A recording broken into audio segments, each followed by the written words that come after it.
What's up, ladies and gentlemen, and welcome to this POV review by Autobahn. My name is Max, and today we are checking out another viewer's car, NISSAN 350Z, or Z, depending on where you are. I'm just going to head over here, where it's a bit quieter. We need to keep it running, because the car has sort of a battery connection issue, and it sometimes just loses power, and then it won't start up again, and then you need to wait for a while, and yeah, we don't have time for that right now. So I'm just going to keep it running, do a walk around. This thing is not stock and it is in really good condition. So the car has done 220,000 kilometers. It's a 2004 350Z and it's got a new engine, which is like 8,000 kilometers old. It's got a supercharger kit from Vortec and a hothatch ECU with custom mapping. It's got a Jap power exhaust. We've got these Japan Racing forged wheels. Behind that, the Brembo brakes, Pirelli P0 Nero tires. These are 18-inch wheels with a 255 tire at the front. Gorgeous Le Mans Sunset orange paint. Very nice metallic flake in there. And it's a lovely car. He bought the car like a week ago.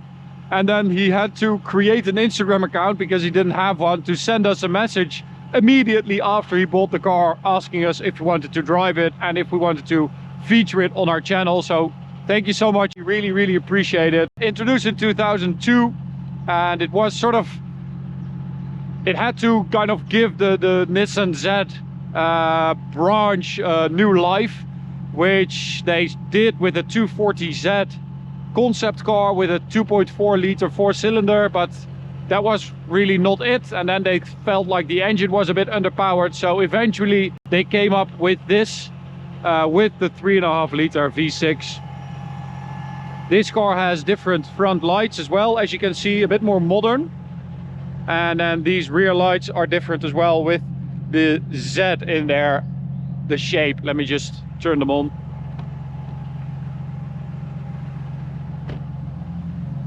So as you can see, there's the Z, pretty cool. Depot lights, and then a massive exhaust.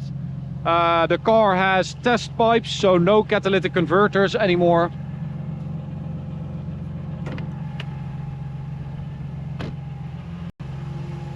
Let's take a look at the engine. So, this is it. 3.5 liter V6 with the Vortec supercharger kit on it. It's got different connecting rods, a high flow fuel pump, 1000cc injectors, and a different exhaust manifold, resulting in a claimed power of 420 horsepower. I think it's a bit less, it's like 400-ish.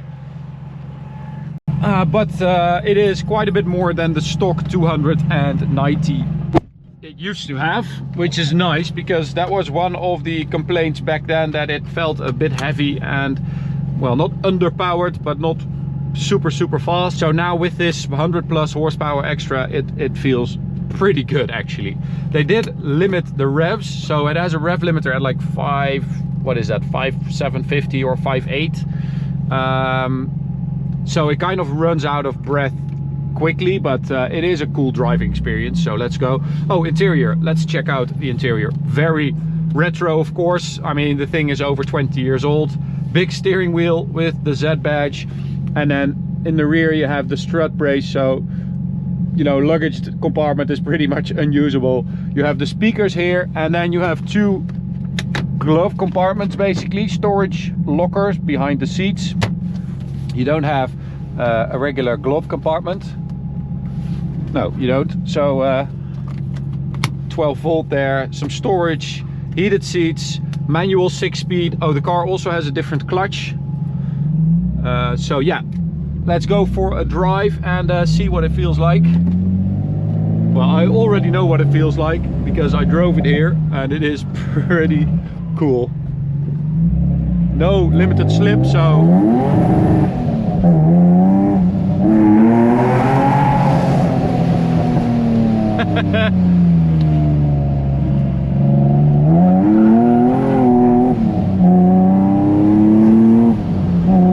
So yeah, handling wise, I actually quite like it. It feels small and chuckable, and it feels like it wants you to throw it around a little bit, which is really cool. Gearbox, I don't know what is happening with like the synchros of the 5th and the 6th gear, but if I go to 5th gear now, you can hear it cracking a little bit, so that's not really going well there. But other than that, it's actually quite a nice gearbox. It's very precise, I like it.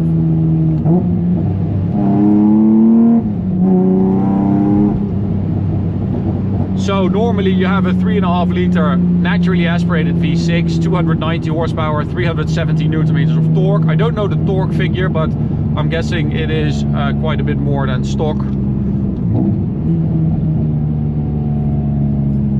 And that is the beautiful thing about a supercharger kit. You sort of maintain that naturally aspirated feel, because it still likes to rev. Normally you have a little bit more torque down low, but then, you know, normally you would have 6,500 RPM, but they limited the revs to save the engine basically, or to increase durability. But yeah, it's a little bit of a shame, because you feel like the car can do quite a bit more than this. But yeah, let's do a little bit of a pull away.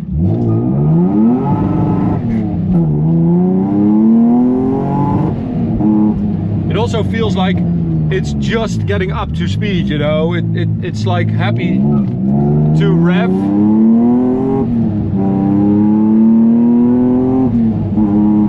And then there's the limiter.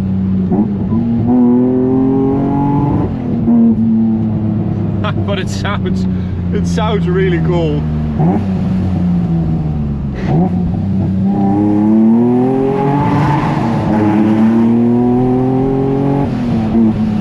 But I feel like I'm short shifting all of the time, which is a shame. But it's a really cool driving experience. I mean, there's a lot going on. There's a lot of sounds. It sounds freaking epic. I mean,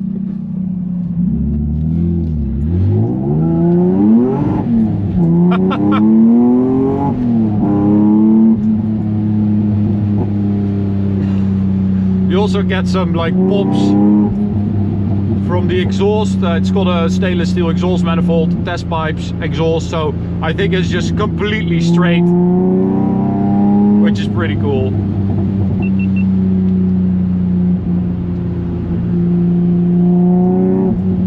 So this car had to compete with the Honda S2000 and the Audi TT. Kind of a good time for two-seater coupes, even though it was kind of on the decline back then. But then they kind of came out with these retro sports cars, sports coupes, and everybody really liked them.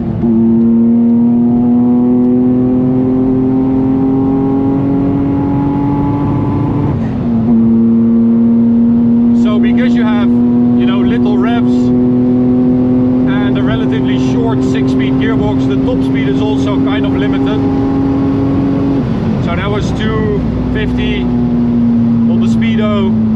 It's like 235, I think, GPS. But that was already, I think, almost the limiter.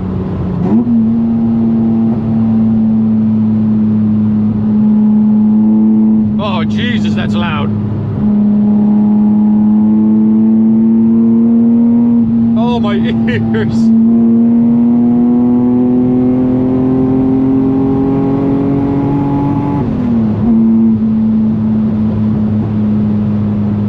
Big bang, but I can imagine that it is a whole lot more fun than if you drive a stock 350Z right now, you know, with modern day power figures. 290 is not really a lot anymore.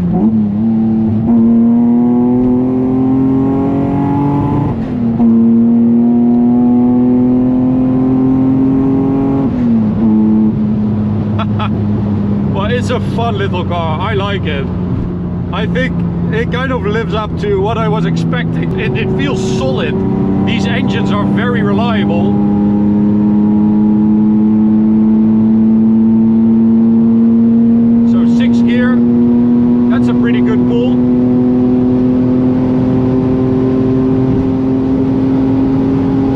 it feels solid, it feels perfectly fine for, so that's the limit, 260.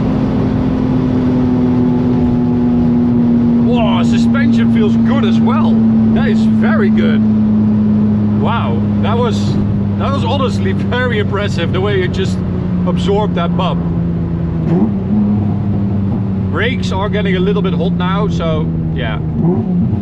They are Brembos, which I think means that it was kind of a sport or a track trim version. They had different trims. And I think the Brembo brakes were part of one of the more sporty packages. But they are kind of going now. So let's open the windows for a little tunnel sound.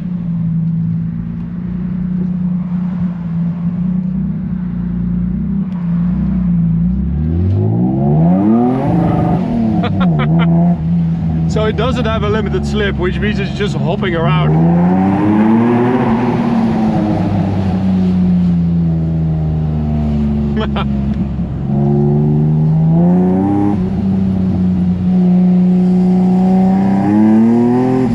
Oh, it picks up well in second gear. That is kind of nice.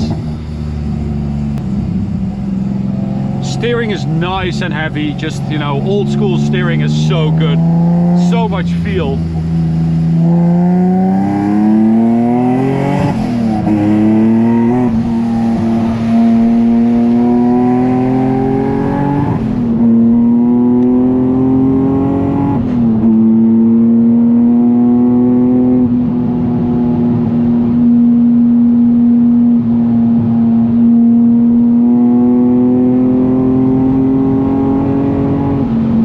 It's a very smooth engine as well. It runs clean.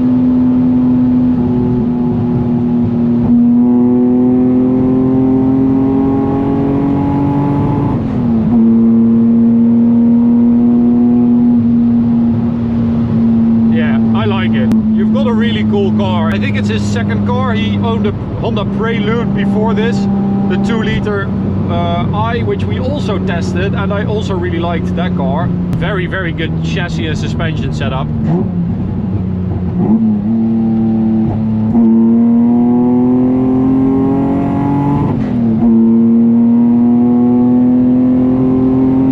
I just feel like there's a little bit more in here. He bought it like this, so you know, it is already kind of a cool build, but there's definitely more in here. There's more potential, but it is hella loud though. It is way too loud. Especially this is, oh, that is almost unbearable. It's like a brown sound. But yeah, really cool car. Thank you so much for sending us a message and coming to us immediately after you bought the car. I really appreciate it. I love driving viewers' cars because they are all different and you all have a story, and I just love meeting you guys and driving your car. So if you have a cool car and you want to submit it, send us an email or a DM on Instagram, and maybe we'll be driving your car next.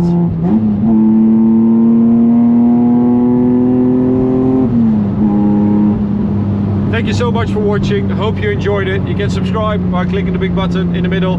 You can also check out this video or this playlist, and I'll see you at the next one. Bye guys.